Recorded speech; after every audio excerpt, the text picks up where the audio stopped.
I'm talking about the past 20 years. Mm-hmm.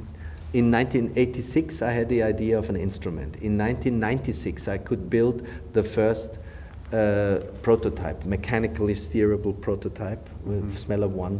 You can find it on the web somewhere on my website.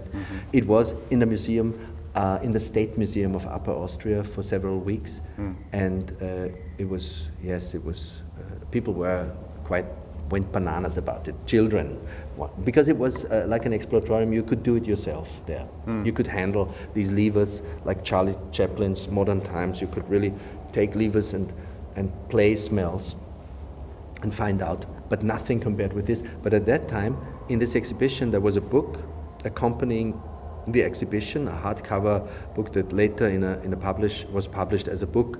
And I had formulated the idea and also the details and the way of how to let it function of Smeller 20 at that time, 1996. And it took me 96 to 2016, 96, 20 years. I mean, we have 20 years now. To 2012, it was 16 years later. I found the luck and moment of the hour to just concentrate and focus bring these forces together to make it possible. I was happy to be a garage project, a little fast boat, an inflatable fast boat and not a super tanker, and do whatever I can. Stay following the advice, start where you are, take what you have, and do what you can. So that was the premise of how to work. We know that we are at the beginning, and we have a similar situation. It comes repeatedly to our mind that there is so much comparability to the first steps in the childhood and infants of film when it came. Sure. We had this rattling, creaking, cracked, and machines flimmering with all this vulnerability, with this ambiguity, with exploding every moment, and then really exploding and burning down to ashes the whole cinema. We had this complete absence of seeing this as an art, but being banned into the fun fairs, into the tents where the dame without lower parts and the double-headed giant, and then a little bioscope or a hole to peep through with a film rattling in there, or a locomotive going towards the camera, and everybody screamingly out of the cinema. Such things we had.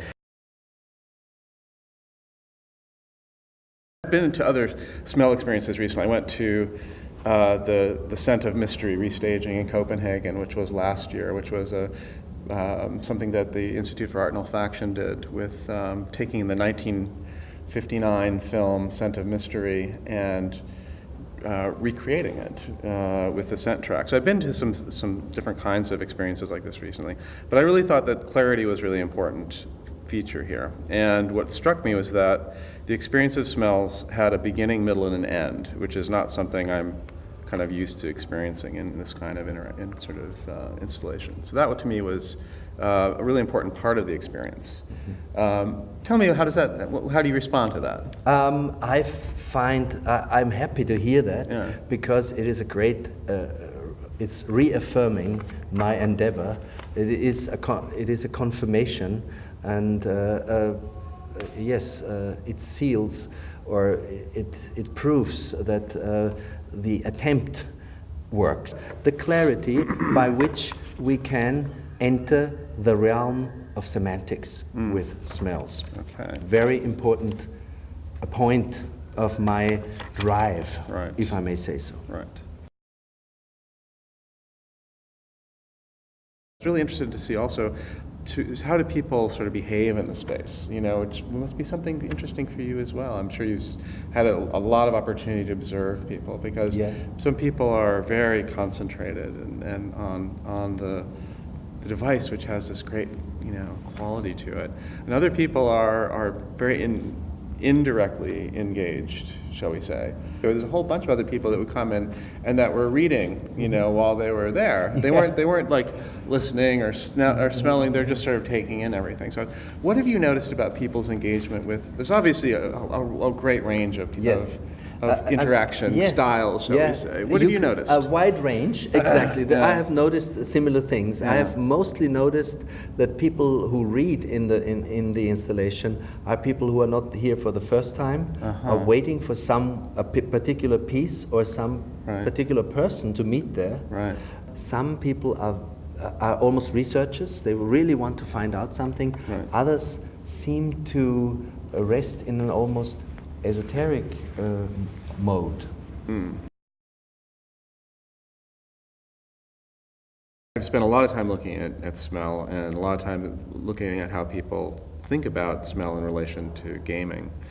And there's a lot of emphasis on, this is what you're talking about before, which is just the sort of replicating what you see on the screen as a smell. So you see an orange, this is like going back to cinema. Mm-hmm. You see an orange, someone peeling an orange and you smell the orange, right? Mm-hmm. Something like that. So there's a lot of talk in gaming about immersion. What is immersion? It usually means people feel that they're somehow present in a simulation of some kind. And so this idea of olfaction in relation to that is the idea that you add another sensory dimension, you'll increase felt immersion. And I've never believed in that ever, that will be, I think people will continue to talk about that, but I don't think it'll ever really take off. Mm-hmm. But what we're looking at instead is the idea that what needs to be done with olfaction and gaming is that smelling needs to be the focus. You don't add smells to make people believe they're in a jungle or in the middle of a battle. You smell in games so that people can train to be better at smelling. We have synchronized a 4-hour movie of the great German director Edgar Reitz, who did about Home from Home is the title, and it's a 4-hour black and white movie with some moments of color in some objects only in the film that I can get color. Hand tinted or computer VFX. Okay, got it. Something like a horseshoe, when it's put on, it's glowing in the black and white film, and you seem to smell it while it goes into the horn of. And Edgar Reitz, he agreed immediately. He found it intriguing, the idea how we work, and he came to he's 83 years now also, he came to the premiere, and we had every scene, we tried to synchronize scene-wise. We can't do it image-wise, cut-wise, editing. No, that's another aspect that scent give you a different approach to time, because it takes so much longer from the source to the nose. We're starting with a workshop with deaf people, and we will film. And one of the things that are intriguing is that we have a very poor, I would almost say miserable level of language when it comes to scents and smells. Olfactory impressions and talking about it leaves us in a very low-key lingual setting. When we talk about literature, or certain emotions, or pictures that we have rehearsed for thousands of years, I think we have quite a vocabulary and quite well-educated, trained forms, metaphors, things that work, that we can, offer each other and handle them and give them back and forth, and there's communication in another way possible. Sign language offers a set of possibility, a range of registers, lingual registers, that open up a really different scope, scale, and perspective of expression and possibilities